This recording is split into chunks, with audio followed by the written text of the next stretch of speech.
I now give the floor to the distinguished representative of Armenia to introduce an address by the head of government.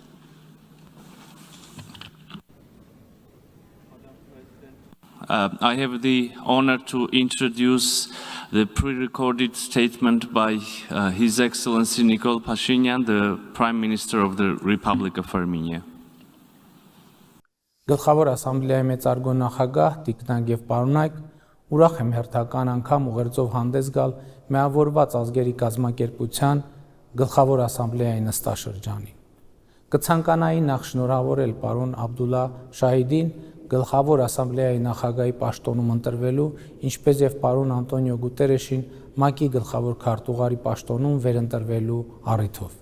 Վստահ եմ, ձեր առաջնորդությամբ կաջակցեք հաղթահարել մեր առջև ծառացած ծավալուն մարտահրավերները։ Այսօր իմ ելույթում ցանկանում եմ անդրադառնալ Հարավային Կովկասի տարածաշրջանում տիրող իրավիճակին եւ ներկայացնել գոյություն ունեցող խնդիրների լուծման վերաբերյալ մեր տեսակետները ու առաջարկությունները։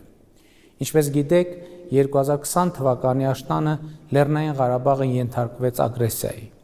44 օր տևած պատերազմը խլեց մի քանի հազար մարդկանց կյանք։ Լեռնային Ղարաբաղի տասնյակ հազարավոր բնակիչներ տեղահանվեցին։ Ագրեսիան ուղեկցվում էր ադրբեջանական զինված ուժերի կողմից միջազգային նորմերի բազմաթիվ կոպիտ խախտումներով, այդ թվում քաղաքացիական բնակչության եւ կենսական ենթակառուցվածքների դիտավորյալ թիրախավորմամբ, ռազմագերիների եւ քաղաքացիական պատանդների արտադատական մահապատիժներով, նրանց նկատմամբ իրականացված խոշտանգումներով եւ բազմաթիվ այլ փաստագրված հանցագործություններով։ Այս գործողությունների հետևանքով Լեռնային Ղարաբաղի այն հատվածներում, որոնք հայտնվել են Ադրբեջանի վերահսկողության ներքո, հայ ժողովուրդը ենթարկվել է ամբողջական էթնիկ զտման։ Ցավոք, միջազգային հանրությունը այս դեպքում եւս չկարողացավ կանխարգելել զանգվածային ոճրագործությունները։ Այսօր որևէ հայ չի ապրում եւ գործնականում չի կարող ապրել Ադրբեջանի վերահսկողության տակ գտնվող տարածքներում։ Ռուսաստանի Դաշնության միջնորդական ջանքերի շնորհիվ հնարավոր եղավ կանգնեցնել արյունահեղությունը։ Նոյեմբերի 9-ին ստորագրվեց հրադադարի վերաբերյալ եռակողմ հայտարարություն։ Լեռնային Ղարաբաղում տեղակայվեցին Ռուսաստանի Դաշնության խաղաղապահ ուժեր, որոնք այսօր հանդիսանում են այնտեղ կայունության եւ անվտանգության ապահովման երաշխիքը։ Հարգելի գործընկերներ, մեկ ամիս առաջ Հայաստանի Հանրապետության ազգային ժողովում հաստատվեց կառավարության 2021-2026 թվականների գործունեության ծրագիրը, որտեղ առանցքային դրույթներից մեկը մեր երկրի եւ տարածաշրջանի համար խաղաղ զարգացման դարաշրջան բացելն է։ Ընդ որում 2021 թվականի հունիսի 20-ին կայացած արտահերթ խորհրդարանական ընտրությունների արդյունքում Հայաստանի ժողովուրդը մեր կառավարությանը մանդատ տվեց այս առանցքային նպատակի ուղղությամբ շարժվելու համար։ Կարևոր է ընդգծել, որ մեր կառավարությունը այդ կարևորագույն մանդատը ստացավ այնպիսի ընտրություններում, որոնք անցկացվեցին երկրում ստեղծված ներքաղաքական ճգնաժամը հաղթահարելու համար։ 2018 թվականին Հայաստանում տեղի ունեցած ոչ բռնի թավշյա ժողովրդական հեղափոխությունից հետո սա մեր երկրում տեղի ունեցած երկրորդ ընտրություններն էին եւ երկու ընտրություններն էլ միջազգային դիտորդների կողմից գնահատվեցին որպես մրցակցային, թափանցիկ եւ ժողովրդավարական չափանիշներին համապատասխանող։ Եվ ուրեմն ինչպես ենք մենք պատրաստվում իրականացնել մեր երկրի ու տարածաշրջանի համար խաղաղ զարգացման դարաշրջան բացելու նպատակը։ Երկխոսության մեր տարածաշրջանում ցավալիորեն արկա թշնամության մթնոլորտը քայլ առ քայլ հաղթահարելու միջոցով։ Մենք գիտակցում ենք, որ ճանապարհը դժվարին եւ երկարատև է լինելու։ Այսօր էլ ցավոք գրեթե ամեն օր տեղի են ունենում իրադարձություններ, որոնց նպատակը խաղաղության օրակարգը դելեգիտիմիզացիայի ենթարկելն է։ Թշնամության մթնոլորտը ոչ միայն խորացնելը, այլև այն առավել համակարգված դարձնելը։ Հրադադարի խախտումները, Հայաստանի եւ հայ ժողովրդի դեմ արվող ագրեսիվ եւ վիրավորական հայտարարությունները շարունակաբար լարում են մթնոլորտը։ Խաղաղության օրակարգի դեմ ուղղված գործելակերպ է այն, որ ի հեճուկս նոյեմբերի 9-ի հայտարարության 8-րդ կետի Ադրբեջանը ոչ միայն միջև օրս գերության մեջ է պահում Հայաստանի Հանրապետության մի քանի տասնյակ քաղաքացիների, այլև նրանցից շատերին շինծու մեղադրանքներով դատապարտել է 6-ից մինչև 20 տարի ազատազրկման։ Բացի սա կան քաղաքացիներ, որոնց գերեվարված լինելու փաստը Ադրբեջանը միջև օրս չի հաստատում, չնայած նրանց գերության մեջ լինելու մասին կան հստակ ապացույցներ։ Սա առավել անընդունելի է դառնում այն ֆոնին, որ 2020 թվականի աշնանը ադրբեջանցի օգտատերերը հրապարակել են կոնկրետ հայ զինվորների գերեվարվելու տեսանյութեր, իսկ ավելի ուշ հայտնաբերվել են այդ զինվորների գլխատված կամ գնդակահարված մարմինները։ Մեր գերիների խոշտանգումների ենթարկելու մասին անհերքելի ապացույցներ ունենք։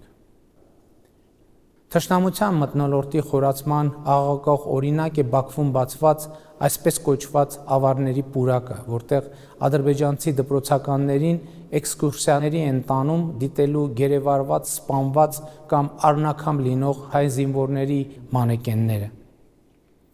Այս եւ մյուս քայլերը արվում են ի ցույց դնելու խաղաղության անհնարինությունը մեր տարածաշրջանում, բայց մենք հետևողականորեն առաջ ենք տանելու այդ օրակարգը։ Մեր տարածաշրջանի համար խաղաղության դարաշրջան բացելու բոլոր հնարավորությունները օգտագործելով եւ նոր հնարավորություններ ստեղծելով։ Այս իմաստով չափազանց կարևոր եմ համարում տարածաշրջանային կոմունիկացիաների բացումը, ինչի մասին ասված է Ռուսաստանի Դաշնության նախագահի, Ադրբեջանի նախագահի եւ Հայաստանի վարչապետի 2020 թվականի նոյեմբերի 9-ի եւ 2021 թվականի հունվարի 11-ի եռակողմ հայտարարության 9-րդ կետում։ Այս կարևորագույն խնդրի լուծման արդյունքում տարածաշրջանի երկրները փոխկապակցված կլինեն տրանսպորտային զարկերակներով։ Հնարավորություն կստեղծվի տնտեսական կապերի ձևավորման համար, ինչը խաղաղ զարգացման կարևոր նախապայմաններից է։ Ճանապարհների վերաբացման թեման ուսումնասիրելիս մենք պարզեցինք, որ տարբերակներ կան, որոնք տարածաշրջանային մեկուսացման եւ թշնամության մթնոլորտի արձանագրման նպատակ ունեն, բայց կան նաեւ այնպիսի տարբերակներ, որոնք ընդգծում են տարածաշրջանային փոխկապակցվածությունը եւ թշնամության մթնոլորտի քայլ առ քայլ հաղթահարման միջոց կարող են դառնալ։ Մենք հենց այս վերջին տարբերակի կողմնակից ենք։ Եթե բացվի նաեւ Թուրքիան Հայաստանին կապող երկաթուղին, տարածաշրջանային կոմունիկացիաների բացման թեման շատ ավելի մեծ մասշտաբներ կունենա։ Մեծարգո պարոն գլխավոր քարտուղար, Հայաստանը պատրաստ է կառուցողական երկխոսության, որը պետք է հանգեցնի տարածաշրջանում կայուն եւ հարատև խաղաղության հաստատմանը։ Այս առումով մենք առաջարկում ենք օր առաջ ավարտին հասցնել ռազմագերիների, պատանդների, այլ պահվող անձանց վերադարձի գործընթացը։ Անհրաժեշտ է նաև վերսկսել Լեռնային Ղարաբաղի հակամարտության կարգավորման խաղաղ գործընթացը ՀՀԿ Մինսկի խմբի համանախագահության հովանու ներքո։ Աներկբա է, որ ուժի կիրառման միջոցով ստեղծված իրավիճակը միջազգային իրավունքի տեսանկյունից չի կարող լեգիտիմություն ստանալ։ Արցախի ժողովրդի ինքնորոշման իրավունքը չի կարող կասեցվել ուժի կիրառման միջոցով եւ հակամարտությունը չի կարող լուծված համարվել ուժի կիրառման արդյունքում։ Լեռնային Ղարաբաղի հակամարտությունը սպասում է իր արդարացի կարգավորմանը։ Դա են փաստում նաև համանախագահող պետությունների հայտարարությունները, որոնք ընդգծում են հայտնի սկզբունքների հիման վրա բանակցային գործընթացը վերսկսելու անհրաժեշտությունը։ Գտնում ենք նաև, որ համանախագահների միջնորդությամբ իրականացվող շփումները կողմերին հնարավորություն կտան գտնել ընդհանուր եզրեր եւ ասպարեզ բացել բազմաթիվ կնճռոտ հարցերի պատասխանները գտնելու համար։ Հաջորդը հայ-ադրբեջանական սահմանի սահմանագծման ու սահմանազատման հարցն է։ Ցավով պետք է արձանագրեմ, որ դժվար է պատկերացնել սահմանագծման գործընթացը այն պայմաններում, երբ գրեթե ամենօրյա պարբերականությամբ հայ-ադրբեջանական սահմանին հնչում են կրակոցներ եւ տեղի են ունենում տարաբնույթ սադրանքներ, այն պայմաններում, երբ Ադրբեջանի զինված ուժերի ստորաբաժանումները սույն թվականի մայիսի 12-ին Սոտ Խոզնավար հատվածում ներխուժել են Հայաստանի Հանրապետության ինքնիշխան տարածք։ Այս իրավիճակից դուրս գալու համար մենք առաջարկել ենք հետևյալ գործողությունները։ Նշված հատվածում թե Հայաստանի, թե Ադրբեջանի զինված ուժերը հայելային ետ են քաշվում խորհրդային ժամանակներից ժառանգած սահմանագծից,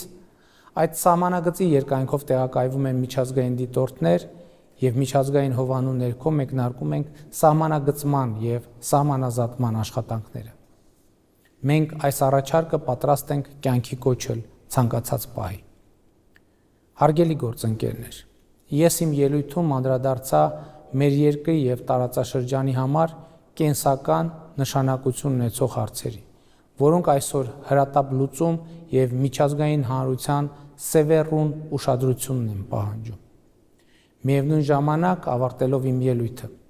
ցանկանում եմ վերահաստատել, որ Հայաստանը, որպես միջազգային հանրության պատասխանատու անդամ եւ վստահելի գործընկեր, շարունակելու է իր ներդրումը բերել բազմակողմանի միջազգային իրավակարգի ամրապնդմանը, ՄԱԿ-ի կանոնադրության նպատակների ու սկզբունքների վրա հիմնված միջազգային համագործակցությանը, կայուն զարգացման խրախուսմանը ու մարդու հիմնարար իրավունքների պաշտպանությանը։ Մենք հավատարիմ ենք կառուցողական եւ ներառական երկխոսությանը մեր բոլոր գործընկերների հետ։ Հայաստանը պատրաստակամ է ամենայն ջանք գործադրել նպաստելու արդի գլոբալ այնպիսի մարտահրավերների հաղթահարմանը, ինչպիսիք են կլիմայի փոփոխությունը, COVID-19-ի համավարակը, միջազգային խաղաղության եւ անվտանգության կայուն զարգացման խնդիրները։ Այսքանով թույլ տվեք ավարտել իմ ելույթը եւ հաջողություն մաղթել ՄԱԿ-ի գլխավոր ասամբլեայի 76-րդ նստաշրջանի աշխատանքներին։ Շնորհակալություն ուշադրության համար։